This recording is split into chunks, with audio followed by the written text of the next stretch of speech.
Ταμπουρώθηκαν και τελικά όμως δεν τα κατάφεραν, γιατί όπως είπαν και παρουσίασε και λέει τελικά στον ΚΙΚ κατάφεραν, βρήκαν τον τρόπο, πήγανε το πλήρω που προχώρησαν στην Ελληνική και φυσικά δεν δώσαν και τα πρόσφυγα.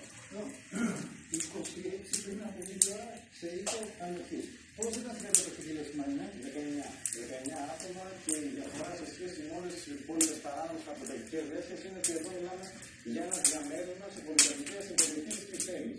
Είχαν στήσει μέσα 3 τραπέζια, είχαν στρώσει και έδεσαν χαρτιά πόκερα από ό,τι μαθαίνουμε, 19 άτομα. Ενημερώθηκε η ασφάλεια Κυψέλης, μάλιστα χρειάστηκε να επέμβει ακόμη και η ομάδα Όψια.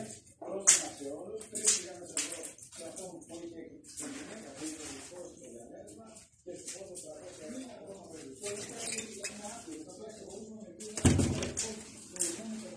να παράγει το εδώ βλέπουμε να καταφέρουμε στην Αμερική, στην Βόρεια Ελλάδα, και υπάρχουν κάποια πράγματα. Εδώ τα social media για μια ακόμη φορά προώθησαν ένα παράνομο πάρτι. Ένα πάρτι γενεθλίων που γινόταν σε χωριό στην Κρινίτσα στο Πέρα.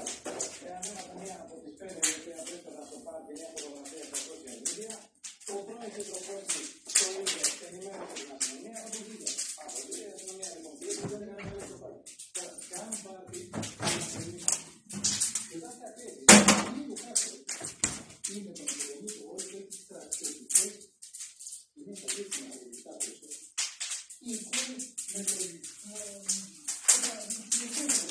που δεν βρήκαμε πολλά πολύ και κάτι κάνουν πάρα δηλαδή πώς θα περιστήσει. Πώς τα φέρια στην Πάτρα τα ίδια. Πάνε στο πάρτι. Πάμε εδώ στο Παγιάννα λοιπόν και με τις μαγωγούς να ακούσουμε. Καλησπέρα Ελένη. Καλησπέρα.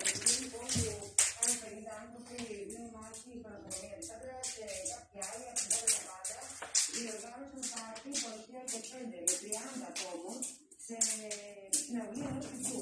Και μάλιστα με τρόπο προτεχνή που ήταν να και μεγάλη αναζητή. Αντιλαμβάνεται ότι κάτι τέτοιο αναζητήσει τους γείτονες, καλέσαν την αστυνομία, η αστυνομία πήγε, κάποιοι το έσκασαν, περιμένουν να βρουν το πρόσημο, κάποιοι άλλοι όμως όχι.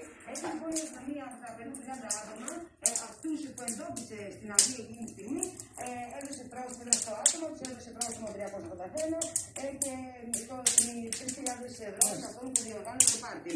Ενώ σε μια άλλη περίπτωση, σε Καπενείο πάλι της Πάτρας, κάποιοι